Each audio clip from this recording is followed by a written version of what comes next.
So it came out today that Nicola Sturgeon, when the second national lockdown was announced on the 31st of October in 2020, that she had called Boris Johnson a fucking clown on a WhatsApp message.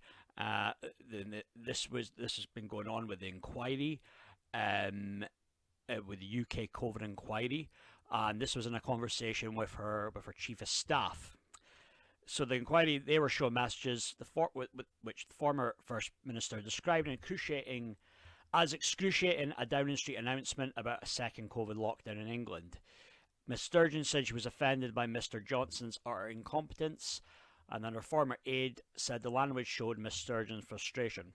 Um, that's one thing, that Sturgeon's detractors, I would call myself one of them, but Sturgeon's detractors would say, this language, so, unbecoming of somebody in her position. But, this thing, how you talk privately, you might use a few curse words. That, hey, we're all human. We would all do that, no matter, regardless of what profession that we're in.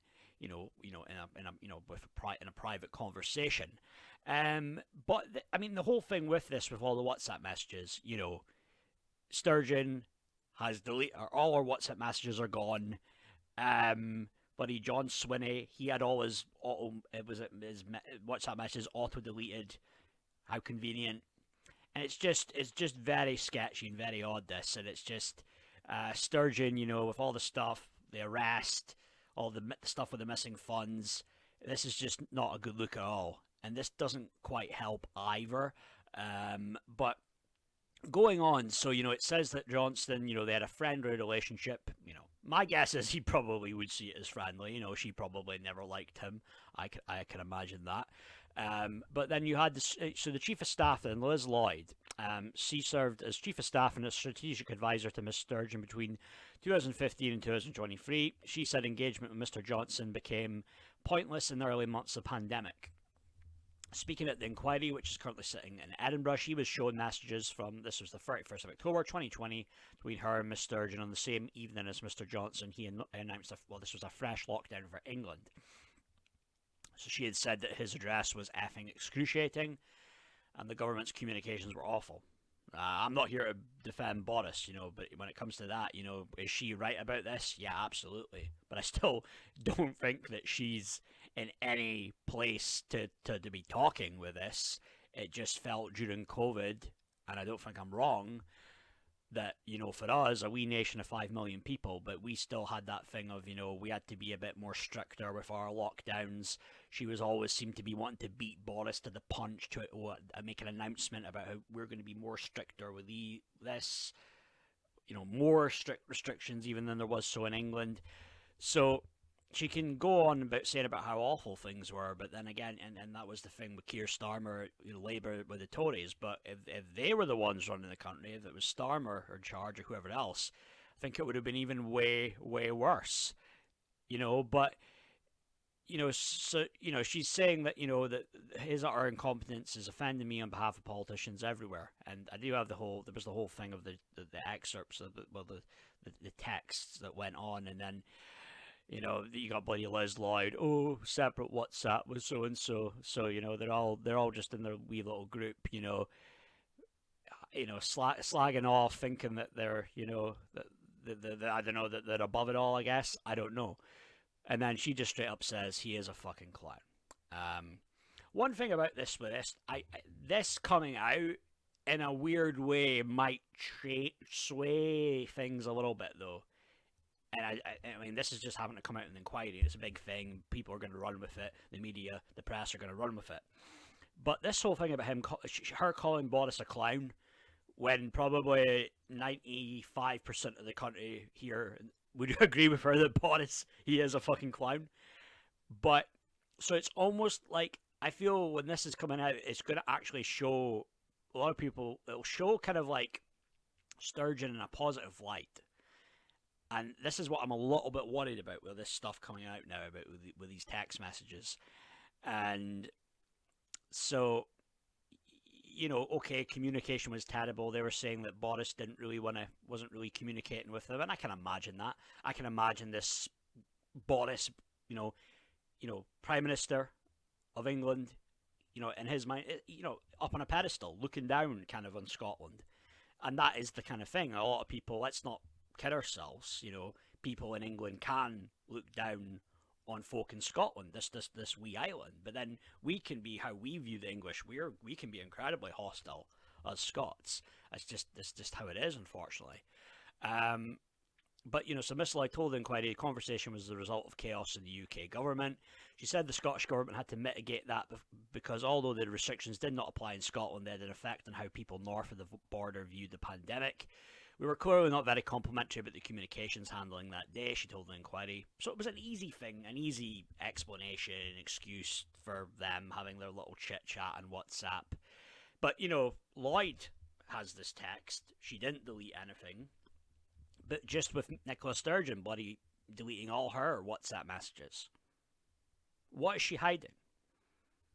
It's just a very simple question, right? What is Nicola Sturgeon hiding? What was she hiding? This shit is ridiculous. And it's, the same shit with all the crap that Matt Hancock was making and making jokes when the COVID in reference to Bill Gates or whatever. But then him getting fucking mad when it was caught on footage, him, cheating on his missus, having an affair with that Gina bird, and him getting mad in the WhatsApp group. That was quite funny, Let's face it, couldn't happen to a nicer guy, really, with Hancock. But this other stuff here, then, so when it comes to, with the WhatsApp controversy, so we have here, Nicola Sturgeon's COVID messages all deleted. They've all been deleted. So Jamie Dawson, KC, counsel to inquiry, said the former First Minister appeared to have retained no messages whatsoever. And John Swinney's WhatsApp messages was set to auto-delete. She's claiming, of course, that she's got nothing to hide, which is, I think we all deep down know is bollocks. But she's not clarified if her WhatsApp messages were deleted. So it's just like hand them over. Give the messages over. You've got nothing to hide. It shouldn't be a problem. What's with the delay antics? And with this stuff, though, so there was the stuff about the whole fucker, what's that guy's name?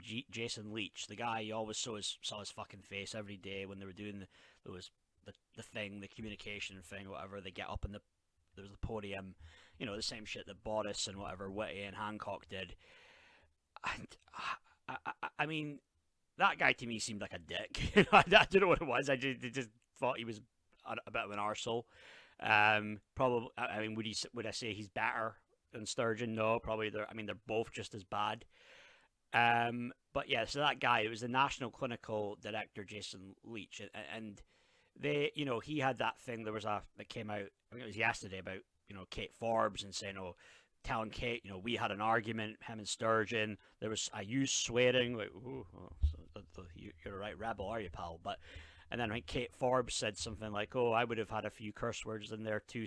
Words to that effect.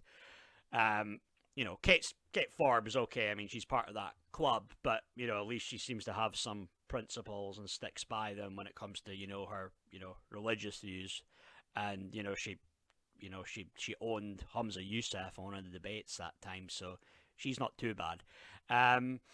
But this whole thing that they regularly deleted WhatsApp messages, it's like, whatever. You guys had no problem getting your little WhatsApp group. You people that are the one that had the making decisions, had the power, and okay, you could shut on Boris and ridicule him for a lot of things, but at the end of the day, it is. I mean, obviously, it's not unprofessional. You weren't in a professional setting, when you're on your mobile chatting away on WhatsApp. But it still is, to me, quite ridiculous because I think with Sturgeon, it's just that whole hatred towards the Tories thing that, Boris could have maybe very well snubbed Sturgeon.